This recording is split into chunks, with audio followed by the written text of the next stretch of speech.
मैं मानस Mishra, the news ocean का managing director, आपके लिए एक ऐसी पत्रिका पहली बार आई है जो सिर्फ सच दिखाएगी।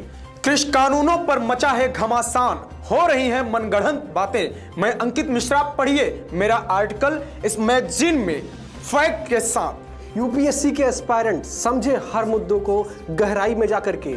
इस नए लेख में आपको मिलेगा नए संसद भवन के निर्माण से संबंधित सारी जानकारी। मैं विशाल यादव, अब तक आप लोगों ने हमें टीवी पे देखा, लेकिन अब हमारे लेख आपको दिखेंगे इस मैगजीन में।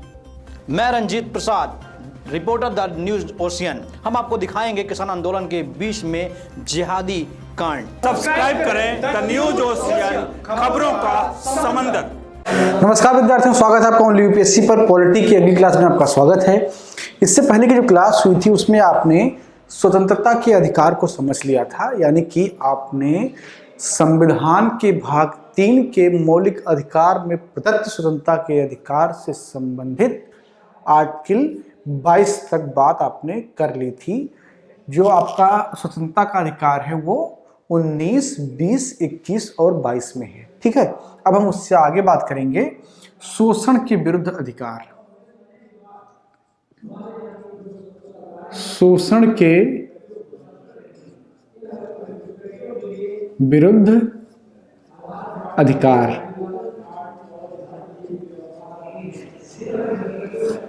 शोषण के विरुद्ध अधिकार, ठीक है। और इसके लिए 2 अनुच्छेद हैं, अनुच्छेद 23 और 24। इन 2 अनुच्छेदों में शोषण के विरुद्ध अधिकार की चर्चा की गई है। ठीक है, अब बात करते हैं अनुच्छेद 23 की। इस क्लास में इसी की चर्चा होगी। अनुच्छेद 23 में लिखा हुआ है, भारतीय संविधान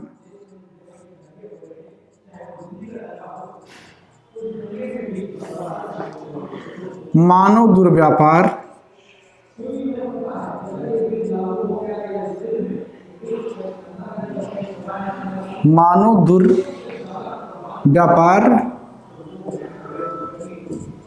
बेगार एवं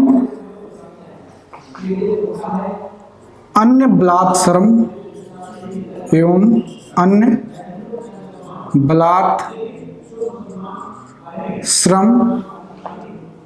को प्रतिबंधित करता है,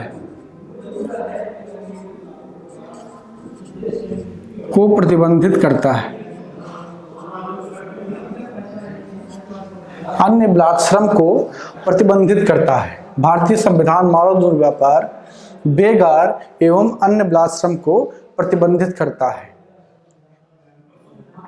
ठीक है, तो ये बात वहां पर लिखी हुई है।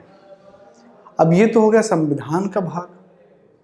संविधान के एप्लीकेशन के लिए पॉलिटी है, यानी कि कॉन्स्टिट्यूशन एप्लीकेबल कैसे होगा? पॉलिटी के द्वारा, संविधान राज्य व्यवस्था के द्वारा एप्लीकेबल होता है। ठीक है, उस पर हम बात करें उससे पहले यह जान लीजिए आप कि जो अनुच्छेद 23 है, इसमें जो प्रदत्त मौलिक अधिकार हैं, यह नागरिक एवं गैर नागरिक दोनों के लिए है।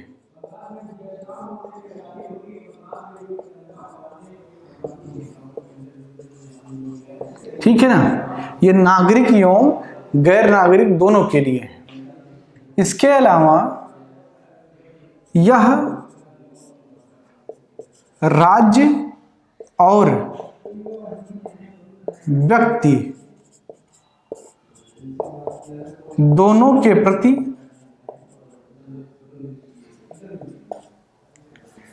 दोनों के विरुद्ध सुरक्षा प्रदान करता है।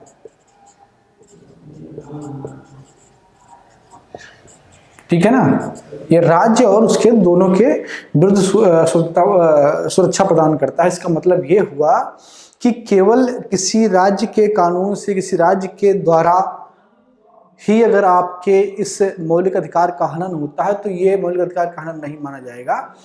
उसके तहत तो माना ही जाएगा अगर कोई व्यक्तिगत संस्था, कोई व्यक्ति, कोई कंपनी, कोई फर्म अगर आपका शोषण करता है तो उसको भी कंसीडर किया जाएगा। ठीक है ना। चलिए अब बात करते हैं इस अनुच्छेद के इन शब्दों की और फिर ये बात करेंगे कि इस संविधान के द्वारा प्रदान इस मौलिक अधिकार के लिए कौन से कानून बनाए गए ताकि ये जो संविधान, जो ये आईना दिखा रहा है, इसको लागू किया जा सके। ठीक है, तो इसमें जो शब्द निकल कर के आ रहे हैं उसकी थोड़ी सी व्याख्या कर लेते हैं ताकि आप समझ पाएं कि उसका मतलब क्या होता है। ठीक है ना। मानव दुर्व्यापार, बेगार और बलात्श्रम। ठीक है ना।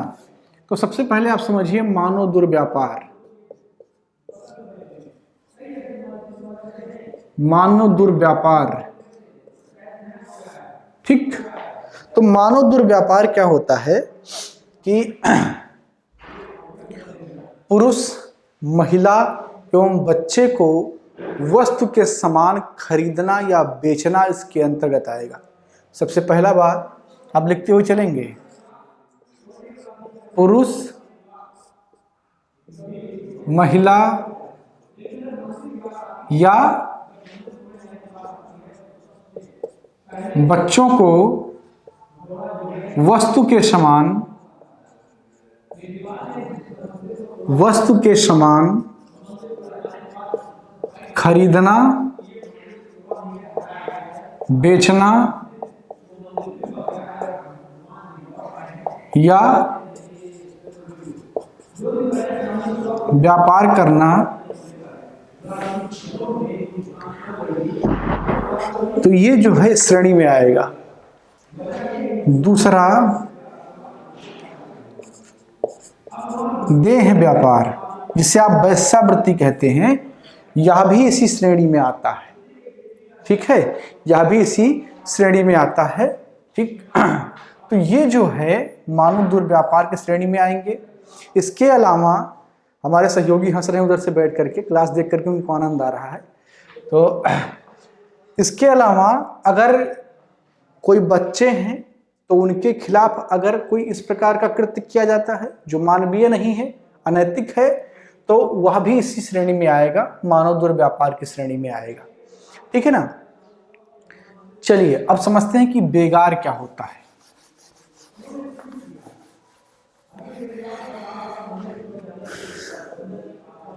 बेगार,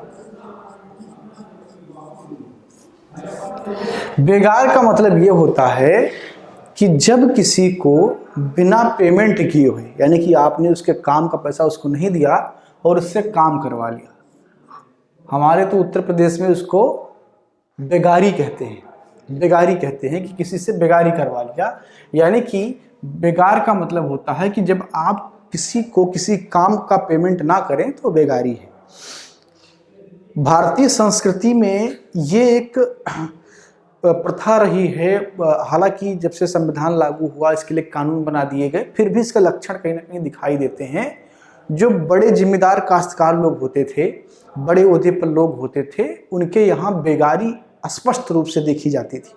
जो उनके आसपास के कुछ छोटे लोग होते थे वो उनको बस चंद भोजन के लिए, चंद कपड़ों के लिए अपने पास रखते थे और खूब सारा उनसे काम करवाते थे। तो वो एकदम स्पष्ट भारतीय संस्कृति में दिखाई देता था। आज भी आपको दिख जाएगा अगर आप जो है आकलन करने के लिए निकलेंगे और ध्यान देंगे उस पर, तो आज भी आपको कई फार्म में बेगारी प्रथा मिल जाएगी। ठीक है। इसी से जुड़ा हुआ है बलात्श्रम। बलात्श्रम भी लगभग बेगारी जैसा है।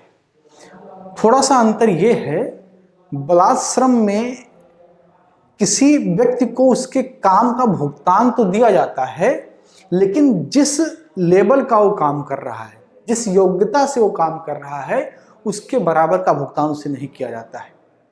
तो यदि आपके योग्यता के अनुसार, जितना आप काम कर रहे हैं, आपके काम के अनुसार आपको भुगतान नहीं होता है, तो उसे बलात्श्रम कहा जाता है। ठीक है। तो ये लगभग बेगार जैसा ही होता है। अब इसके लिए जो अलग अलग कानून बनाए गए, ये तो हो गया कि संविधान ने लिख दिया कि ये गलत है, आपने अनुच्छेद 20 में पढ़ा था कि कोई भी व्यक्ति किसी ऐसे चीज के लिए अपराधी सिद्ध नहीं हो सकता है जो उस वक्त के कानून के सम्मत गलत ना हो। तो संविधान में कहीं ये तो लिखा नहीं है कि अगर ये किया तो इतने वर्ष की सजा होगी या ये किया तो इतने वर्ष इतना जुर्माना देना होगा, ये नहीं लिखा है। तो फिर सजा कैसे होगी, अपराधी को पकड़ेंगे कैसे? तो इसके लिए क्या है, संसद है, संसद विधि बनाएगी इसके लिए और उसी कानून के मुताबिक किसी को सजा दिया जाएगा अगर वो इसे प्रैक्टिस करता है। ठीक है, तो इसके लिए अलग अलग अधिनियम बनाए गए इस पूरे अनुच्छेद को प्रभावी करने के लिए। ठीक है, तो 1956 में पहला अधिनियम बनाया गया, महिला एवं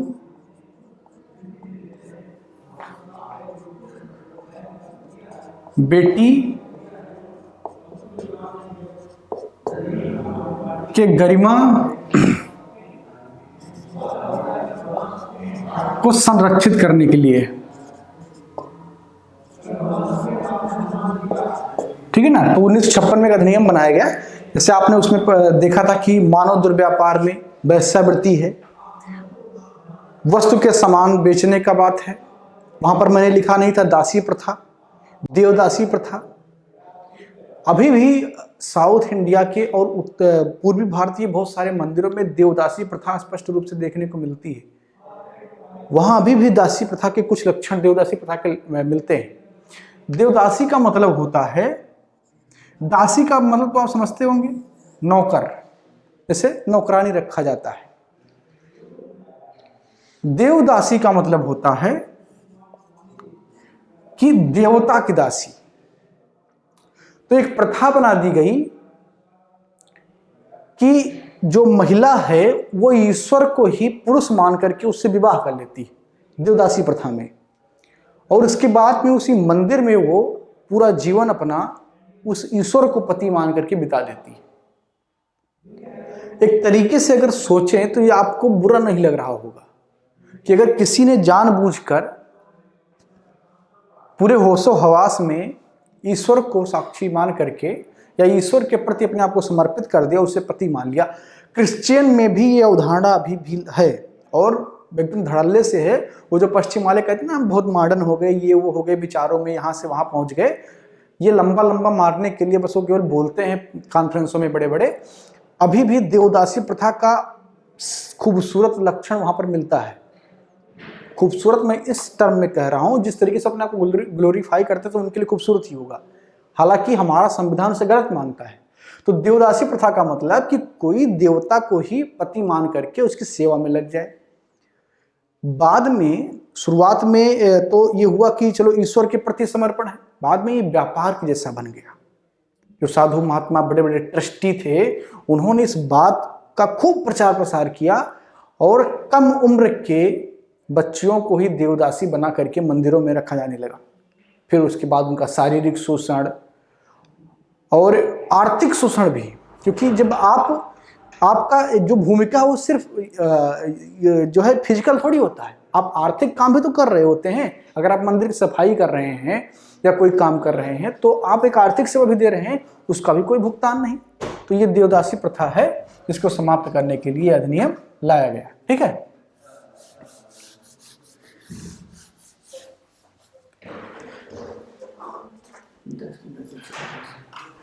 इसके अलावा बंधुआ मजदूरी अधिनियम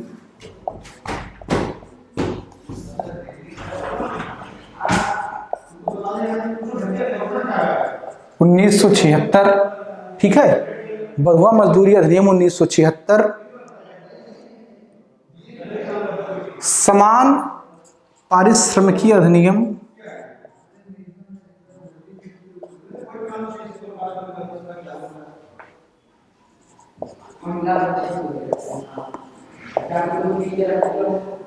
1976 या न्यूनतम मजदूरी अधिनियम 1948।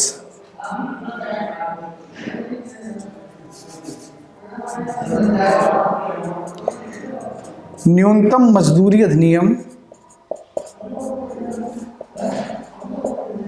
1948, न्यूनतम मजदूरी अधिनियम 1948, ये सब बनाए गए ताकि आप या भारतीय संविधान, आपका मतलब जब मैं कहता हूं तो भारत की व्यवस्था, सरकार जो शासन चला रही है, अनुच्छेद 23 में दिए गए मौलिक अधिकारों को संरक्षित करे, और ये वो कानून है जिसके तहत उनको संरक्षण प्राप्त होता है। इस क्लास में इतना ही। अगली क्लास में हम बात करेंगे अनुच्छेद 24 की, जो शोषण के विरुद्ध अधिकार का दूसरा अनुच्छेद है।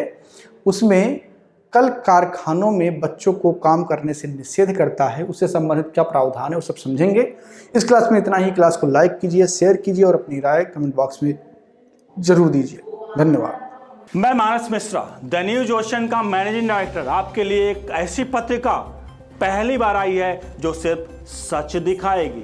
कृषि कानूनों पर मचा है घमासान, हो रही हैं मनगढ़ंत बातें। मैं अंकित मिश्रा, पढ़िए मेरा आर्टिकल इस मैगजीन में फैक्ट के साथ। यूपीएससी के एस्पायरेंट समझे हर मुद्दों को गहराई में जाकर के।